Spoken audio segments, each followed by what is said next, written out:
ka-idol, alam nyo ba, dahil masama ang loob ko ngayong araw, dahil nga na-stricted ang aking account, bawal mag-live, so hindi tayo nakapamigay ngayon ng grocery package, kaya pasensya na muna kayo, panoorin nyo muna ako kung paano ako magluto ng mekus-mekus na adobo. So adobong manok yan na mayroong atay ng manok din, so ganyan lang, gisa-gisa. Idaan na lang natin yung sama ng loob natin sa pagluluto ng paborito nating pagkain o ulam ngayon dahil nga wala kaming delivery dahil Sunday. Hay nako, ang alaga ko. Lagi na lang sinasabi na wag daw ako magluto ng marami dahil daw baka hindi namin maubos ay masayang.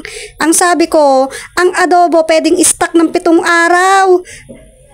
Oo, 7 araw, di ba mga ka-idol? Pag sa Pilipinas, pag nagluto ka ng adobo at nilagyan mo yun ng suka, 7 araw, pwede mo yung stock. Hindi ko na nga kayo tuturuan kung paano magluto ng adobo dahil alam na alam nyo na kung paano lutuin yan. Dahil walang hindi nakakaalam lutuin yung adobo dahil pambansang ulam yan ng mga Pilipino. Dito sa Hong Kong, may mga employer talaga na gustong-gustong kumain ng mga Filipino food. Ang mga employer ko ay hindi kumakain ng mga Filipino food. Ang alaga ko lang ang kumakain. Dahil nga 2 lang kami dito sa bahay, no choice siya kundi kainin kung ano man ang lutuin ko. Dahil kapag hindi siya kumain ng niluto ko, bahala siya, magugutom siya.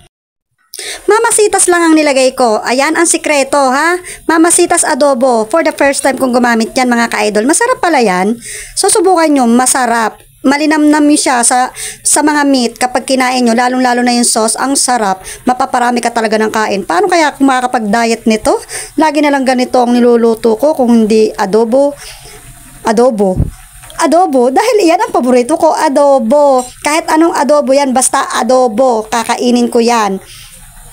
Ang alaga ko, sarap na sarap dyan, kaya masaya naman ako na kakapagluto ako na kahit Filipino food na kinakain niya, di ba?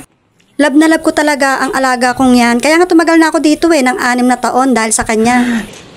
Unang subo sa inyo, syempre. Wow, ang sarap ng sabaw niya. Ito, masarap magkamay. Sobrang lambot ng manok.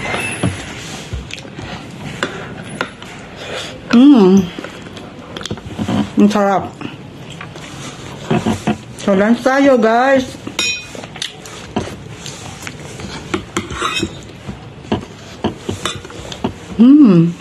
Kain muna tayo, ha? Masarap pala ang mamasitas adobo flavor, no? Ngayon ko lang talaga yan na-try. Masarap talaga, malinamnam pa.